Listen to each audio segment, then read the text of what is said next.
Dans le cadre de la restructuration du système ivoirien de l'enseignement supérieur, après plusieurs années de crise socio-politique ayant conduit à la fermeture des universités, le ministère de l'Enseignement supérieur et de la Recherche scientifique de Côte d'Ivoire, avec l'appui de la coopération française, a commandité une étude qui porte sur la réalisation d'un état des lieux du système de gestion de la scolarité des établissements publics d'enseignement supérieur, d'un diagnostic du système de gouvernance et d'une évaluation des besoins pour la modernisation du système ivoirien de l'enseignement supérieur. C'est au cabinet d'études, de conseil et d'ingénierie Serco ICT qu'est revenue la lourde mais noble mission de conduire et d'exécuter cette étude. Ça a été une importante mission et aussi un véritable challenge parce qu'il a mobilisé, il a fallu que le groupe Serco mobilise plus d'une vingtaine d'experts qui ont travaillé d'arrache-pied pour que nous puissions non seulement aller dans chaque université pour échanger avec les différents acteurs, aussi faire un peu l'état des lieux du matériel qui existe. Vous savez que la Côte d'Ivoire a perdu beaucoup d'équipements au lendemain du moins de la crise qui a secoué dans ce pays. Et donc il a fallu observer ce qui se fait et ensuite donc faire des préconisations de manière à ce que, à travers donc les préconisations qui ont été faites, que tous les acteurs de la Côte d'Ivoire se soient réunis pour pouvoir valider ce que nous avons proposé. Donc on peut dire que globalement que nous avions à la fois regardé les procédures existantes, qu'est-ce qui existe en matière de gestion de la scolarité, de gestion des universités, des établissements, quels sont les organes qui existent et comment faire pour qu'il y ait un nouveau modèle économique et de gestion pour ces universités-là. Le diagnostic a pour premier objectif de décrire et d'évaluer les transformations opérées dans le système ivoirien d'enseignement supérieur et de la recherche depuis la réouverture des universités en septembre 2012. Lancé le lundi 16 septembre 2013 à la faveur de la réunion d'ouverture à l'université Félix Houphouët-Boigny en présence des acteurs du système de l'enseignement supérieur, cette étude a duré 4 mois. L'audit a eu pour cadre les 5 universités publiques, 2 grandes écoles publiques, les organes institutionnels de gouvernance étatique, le ministère de l'Enseignement supérieur et de la Recherche scientifique et les partenaires techniques et financiers qui interviennent dans l'enseignement supérieur en Côte d'Ivoire.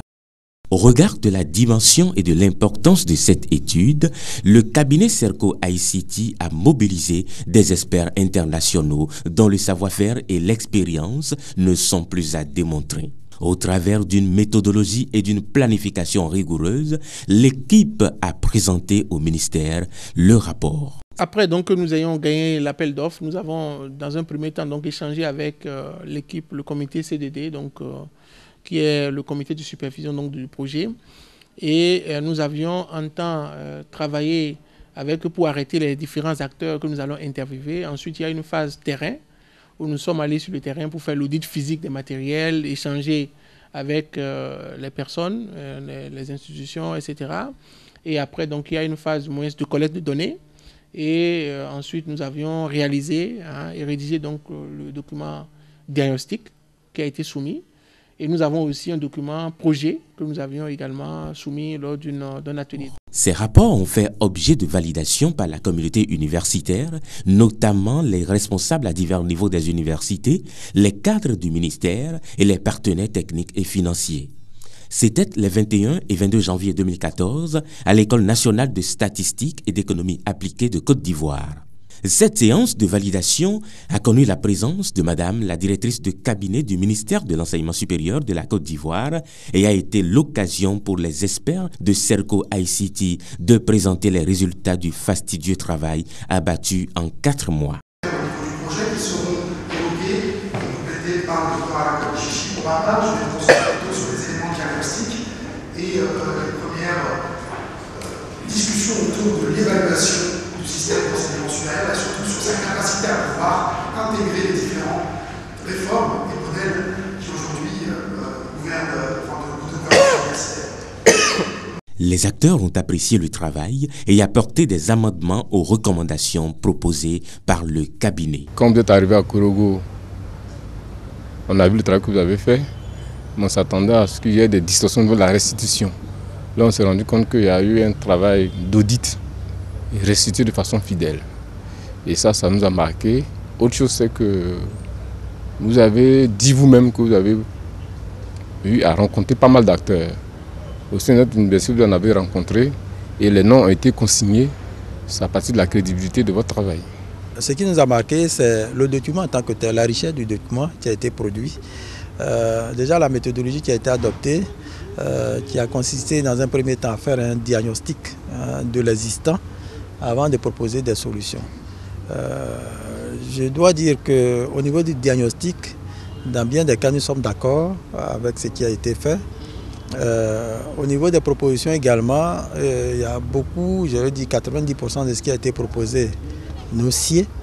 Et la procédure qui consiste aujourd'hui à faire une restitution est de nature à faire en sorte que les préoccupations que nous, de notre point de vue, nous pensons n'ont pas été prises en compte, puissent être insérées dans le document final.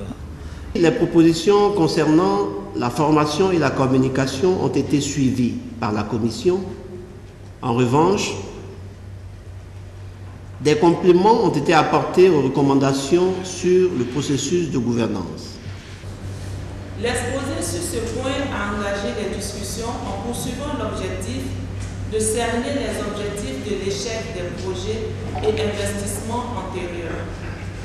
Le débat a révélé l'inexistence de schéma directeur du système d'information enseignement supérieur et richesse au plan national pour mieux orienter les projets et les investissements. Les regards sont désormais tournés vers les autorités ministérielles et gouvernementales pour la mise en œuvre effective des recommandations de cette étude qui porte sur la modernisation du système ivoirien d'enseignement supérieur. C'est un engagement que je prends au nom du ministère de l'Enseignement supérieur et de la Recherche scientifique pour que ces activités prévues soient réalisées effectivement et pour que celles aussi qui sont prévues dans le cadre du C2D ne soient pas modifiées, en tout cas pas pour cette raison-là. Parce que comme l'a dit le professeur Merawa, c'est très important, les activités qui ont été prévues ont non seulement une portée académique, une portée pour la réforme du système, mais elles ont également une portée politique et qu'il faut ne pas pouvoir occulter. Mais nous nous engageons en tout cas à ce que ce qui est prévu soit fait dans le meilleur délai. En définitive, cette étude aura permis à la Côte d'Ivoire de relever les insuffisances actuelles du système d'enseignement supérieur et de jeter les bases d'un système moderne qui permette un épanouissement de toute la communauté universitaire. Au-delà de cette étude, approuvée par les différents acteurs et les commanditaires, le cabinet a en outre été sollicité par le CAMES pour l'élaboration d'un référentiel du système de formation des universités et un référentiel d'accréditation des formations ouvertes à distance dans l'espace CAMES. Nous devons vraiment remercier l'ensemble des acteurs de la Côte d'Ivoire qui nous ont fait confiance. Il faut dire d'abord la coopération française, l'Alliance française du développement, le ministère de l'Enseignement supérieur de la Recherche de la Côte d'Ivoire, mais aussi les autres institutions aujourd'hui qui ont suivi. Vous savez que il y a le Conseil africain Maghreb pour l'enseignement supérieur qui nous a demandé d'élaborer le projet de référentiel des systèmes d'information des universités de l'ensemble des pays de l'espace CAMES.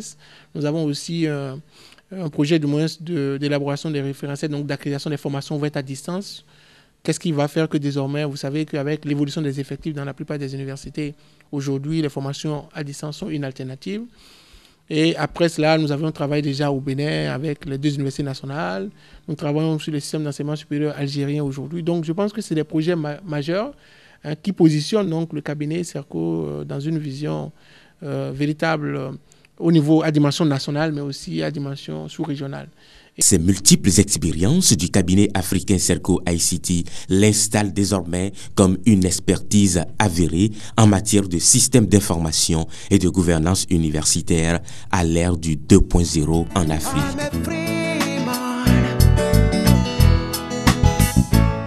Je vais faire le tour du monde.